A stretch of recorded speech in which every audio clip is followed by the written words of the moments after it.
Students, in front of you is the suggested question paper pattern which is prescribed by CBSE. As per this design, you can see that our question paper is of 80 marks. This is a 3 hours paper. For this 80 marks paper, you will have to face 32 questions. Okay, in total 32 questions will be there, and you can see objective type questions or multiple choice questions of 1 marks will be there. So in total 20 questions of 1 mark. That means you will be allotted 20 full marks if all your 1 mark question is correct. Then for 3 marks, that is short answer type of questions, 3 marks is there. Total number of questions which are asked for 3 marks is 2. 2 questions will be there for 3 marks. So you can secure 6 marks from this 3 marks question. Then we have short answer type 2, for which 4 marks is designed. Here 5 questions will be asked of 4 marks. So you can acquire 20 marks from short answer type 2 category. Then we have long answer type 1, which is of 6 marks. Total questions for 6 marks is 3. So 3 questions will be asked for 6 marks. So you can acquire 80 marks for this type of questions. Then we have long answer type 2 of 8 marks.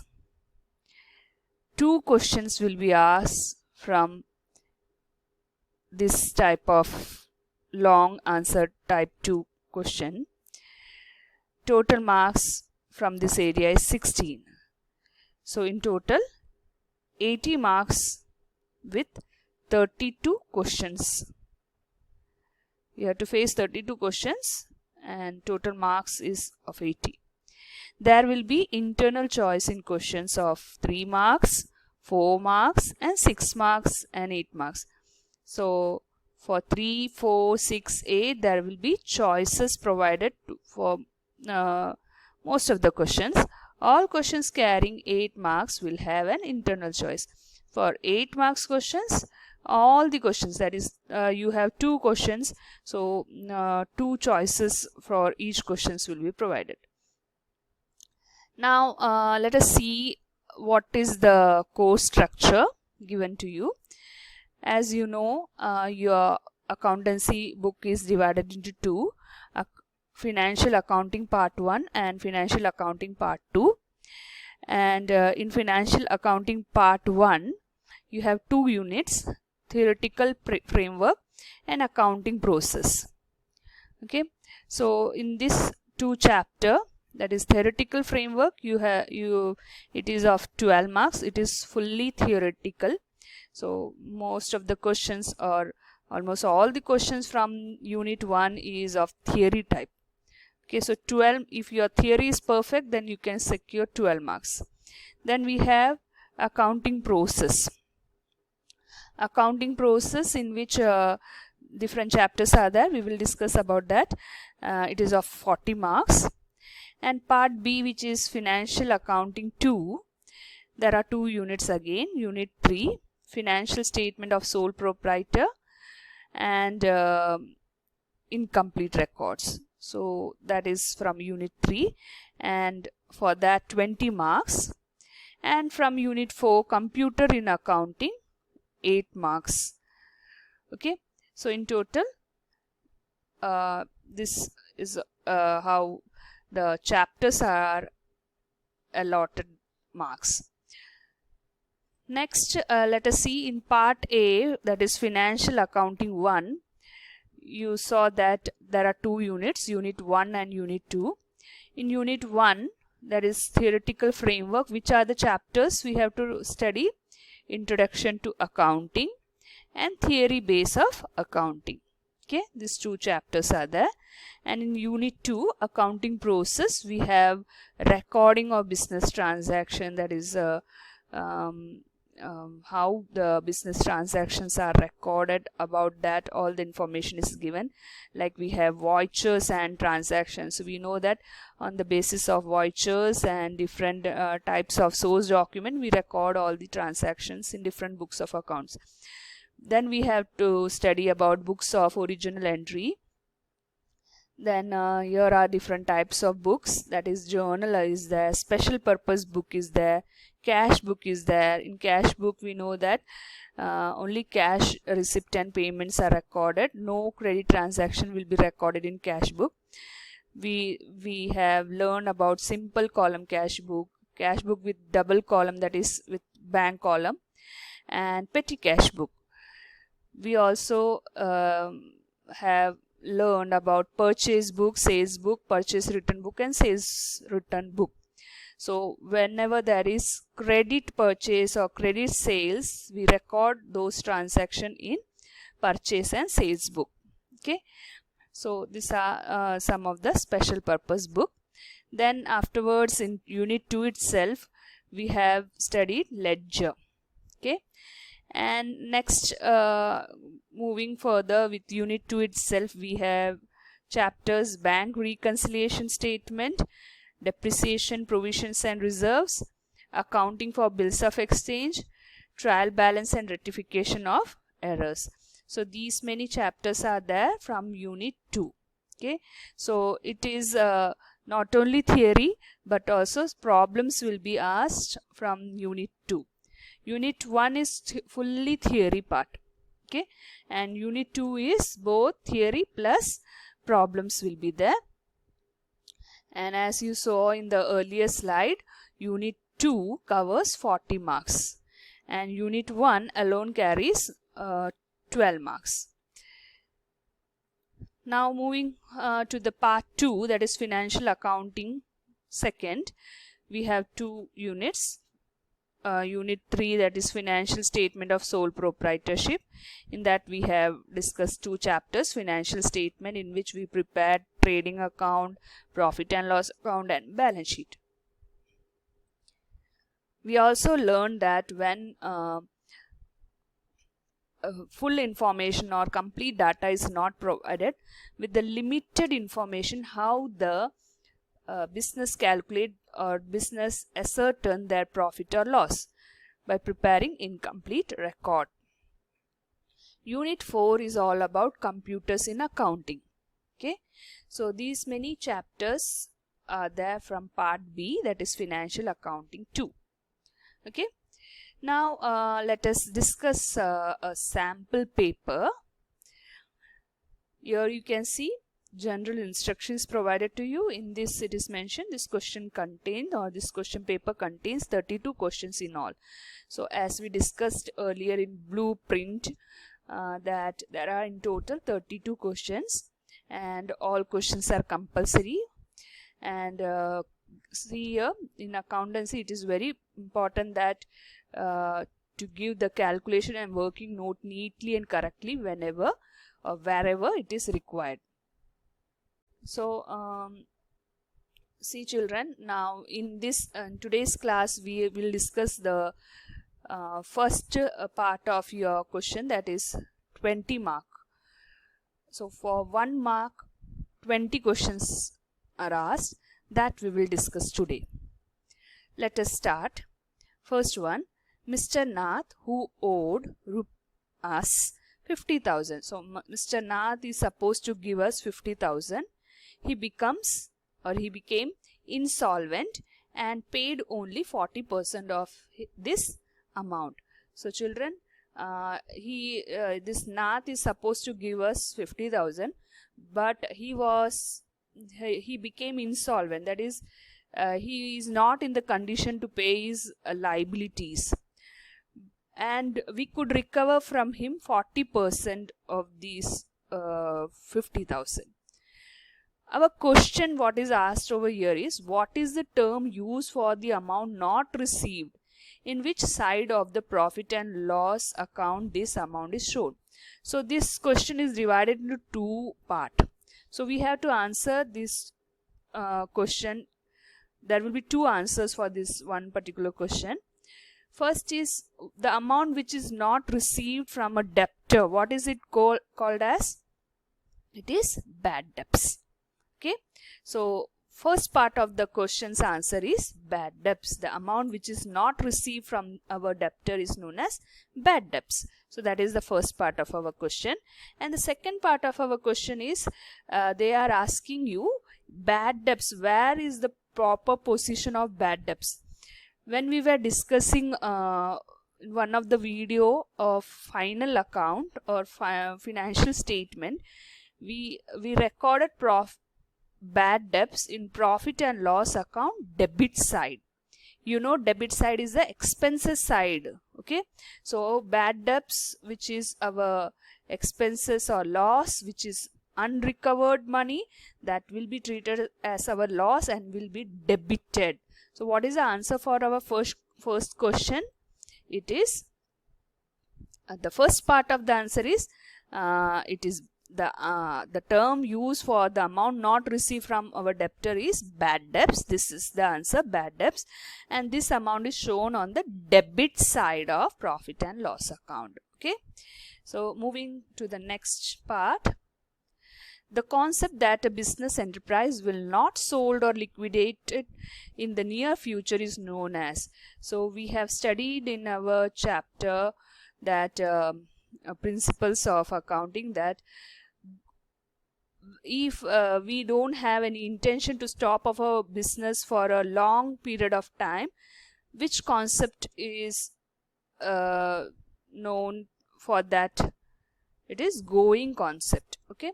So going concept means we will, as per this concept, we will assume that our business will go for a long time. There is no intention to close the business or scale down its operation. Okay.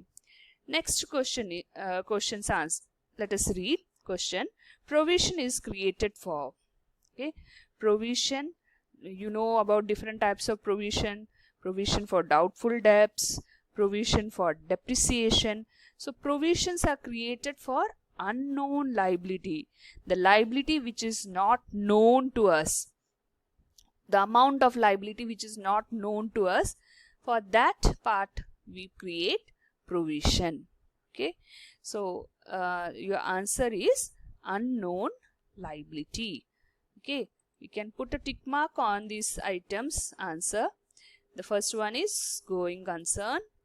Then we have unknown liability. Then what next? What do you mean by GAAP? What is GAAP? See, accounting principles, concepts and conventions commonly known as. What are these things commonly known as? Principles, concepts and conventions. They are commonly known as generally accepted accounting principle, or the short form of these are GAAPs, are the basic rules. They are the rules that define the parameter and constraints within which accounting operates. So our accounting works have a parameter within which they have to be worked out. So who laid down these rules and parameters? It is the GAAPs. Okay. Now next question. So you understood, I hope, what is GAAP. Now next question is fifth one. Under which basis of accounting outstanding expenses are not recorded? You know, children, that there are two bases of accounting. One is cash basis and other one is accrual basis. In cash basis we record only the cash transaction. No other other than cash transaction, no items are recorded. So outstanding expenses means what? The expenses which we have not yet paid. So such expenses will not be recorded in your cash book. So that is your answer.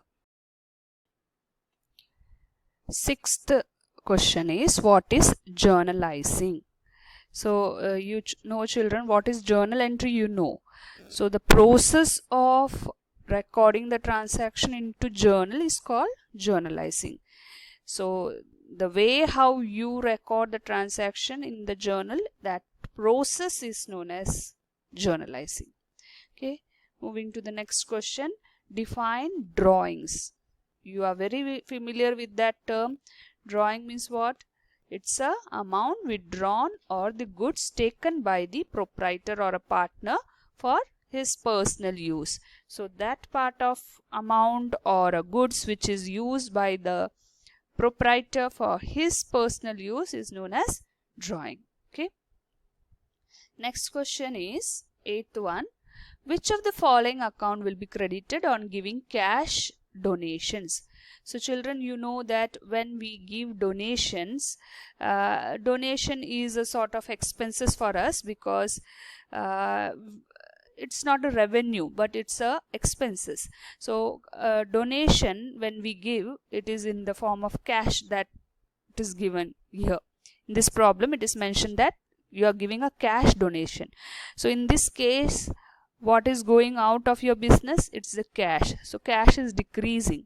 So donation account will be debited and cash account will be credited. You are asked what is credited. So your answer should be cash. Okay. See what I wrote as your answer.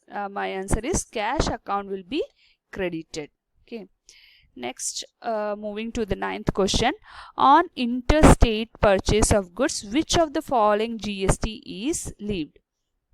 So we have two types of GST: interstate GST and intrastate GST. Intra means within the state, and if a transaction is from with the outside state, so one state is purchasing or selling the goods to some other state, it is a case of interstate purchases.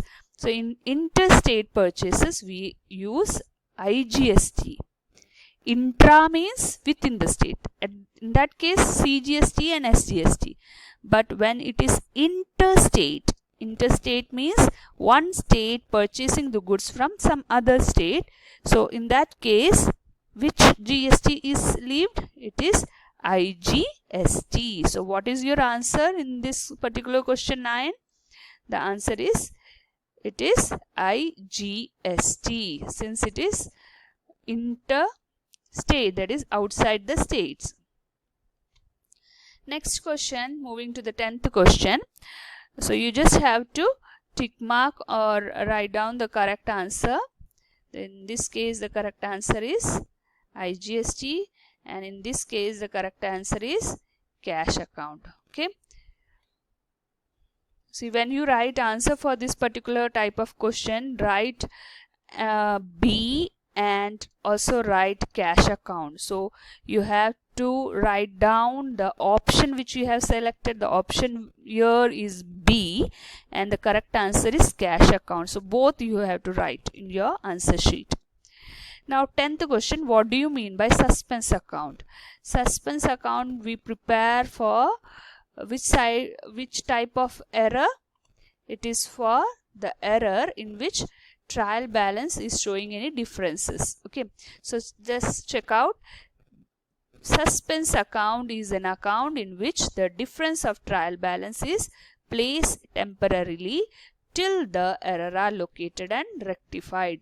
So by the time our error is detected and rectified, so for a time being, for a temporary basis, we record the difference in trial balance through a suspense account. Okay, so this thing you have to write as your answer for suspense account. So when the question is asked regarding suspense account, your answer should be, it is an account in which the difference of trial balance, you know that trial balance should tally, debit side should be equal to credit side, it should match. But if your trial balance is not matching, that means some error is there. So that difference we fill by writing suspense account. Okay, with the difference amount we can write suspense account. Now next question, 11th question. State the formula to calculate the depreciation as per straight line method. In depreciation we have two methods, as you know, straight line methods and written down value method. So they are asking what is the formula for straight line method. So see, amount of depreciation to be calculated in straight line method, the formula is the cost of asset minus estimated scrap value or realizable value divided by number of years of its expected useful life. So using this formula you can calculate depreciation with straight line method. Next question, 12th question. A 3 months bill of exchange drawn on 1st July 2018 will mature for payment on. So it's a bills of exchange. The bill is of 3 months. The bill was drawn on 1st July 2018 and they are asking what is the maturity date of that bill. Okay, so see children, you can easily do this. The correct answer is 4th October. That option 4th October is the correct answer.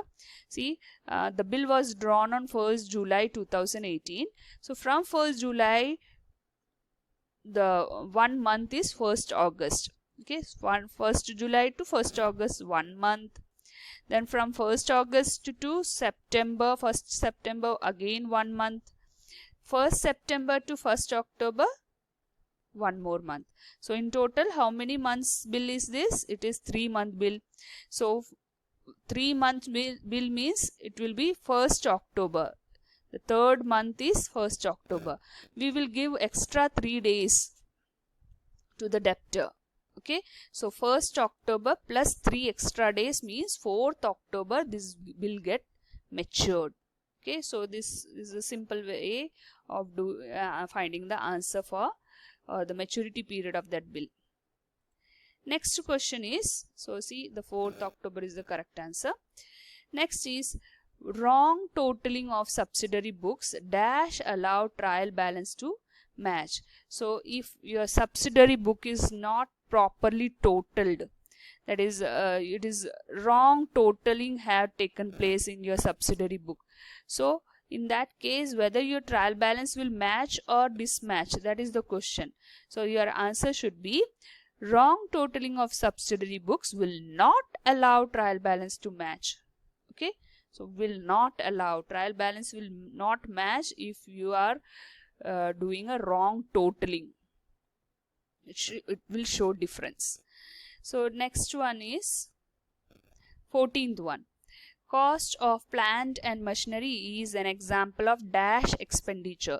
See children, there are two types of expenditure: capital expenditure and revenue expenditure. So whenever there is a purchase of fixed assets, or here in this case you have purchased plant and machinery, cost of plant and machinery is given to you. So this is a capital expenditure. Okay, so you just write down here capital expenditure is the answer for that question. Now next one, next question, salary and wages are taken to the debit side of dash account. You know that salary and wages is an expenses. Which type of expenses? They are indirect expenses. Wages is direct expenses and salary is indirect expenses. But since salary is given first, you have to put it in the indirect expenses, and it will be shown in which account? Profit and loss account, debit side. Okay, profit and loss account, debit side, it will be shown. See what your answer should be, it will be shown in the profit and loss account, debit side. Next we have question number 16 with us. Give two examples of intangible asset. Asset which cannot be, does not have a physical existence, we cannot see it, we cannot touch it. So those assets are known as intangible asset. But the question is, you have to give some examples of it. So just write the examples. These are the examples: patents, goodwill, trademark, computer software. These are some of the examples. Many more are there. So any of the two you have to write. Next question, 17th one. Which book is maintained in single entry system? we know that in single entry system we don't have enough information. So with the limited information we record all the that is, with limited information we prepare, we come ascertain the profit of the firm or profit or loss of the firm. So the answer for this particular question is only cash and personal accounts are maintained in single entry system of cash book, and real and nominal account, they are normally ignored while preparing single entry book or systems. Next question is, which of the following can be prepared under single entry system? So it's single entry system. Do we prepare trial balance, or we prepare ledger, or statement of affairs? So our correct answer is statement of affairs is an item which we normally prepare in case of single entry system. Easy, no? Next is, what are tailor-made software? Actually this question is deleted from your syllabus, but still as it is given in one of the sample paper, I will just mention what is it. It is software developed as per the need of the users. So when you go to the tailor to stitch your dress, they will take your measurement, they will ask what style you need your dress, and as per that need they will prepare the dress. Here also the software is developed as per the needs of the users. That is known as tailor-made software. Okay, tailor-made software. Next, last question is, cost of goods sold is equal to. So it's, you have to write the formula to calculate cost of goods sold. So do you remember the formula? We have discussed that type of problem. Cost of goods sold is equal to opening stock plus purchase plus direct expenses, and from that if you subtract closing stock you will get cost of goods sold. So children, this is how the 1 mark questions are normally asked. Multiple choice will be there, then fill in the blanks may be there, true or false question may be asked, match the following type of questions may be asked. So if you are familiar with all the questions, basic concept, these things will be easy for you. So whenever you are studying chapters, revising the chapters, move to the base of that chapter and revise. So meet you in the next revision session. Till then, goodbye.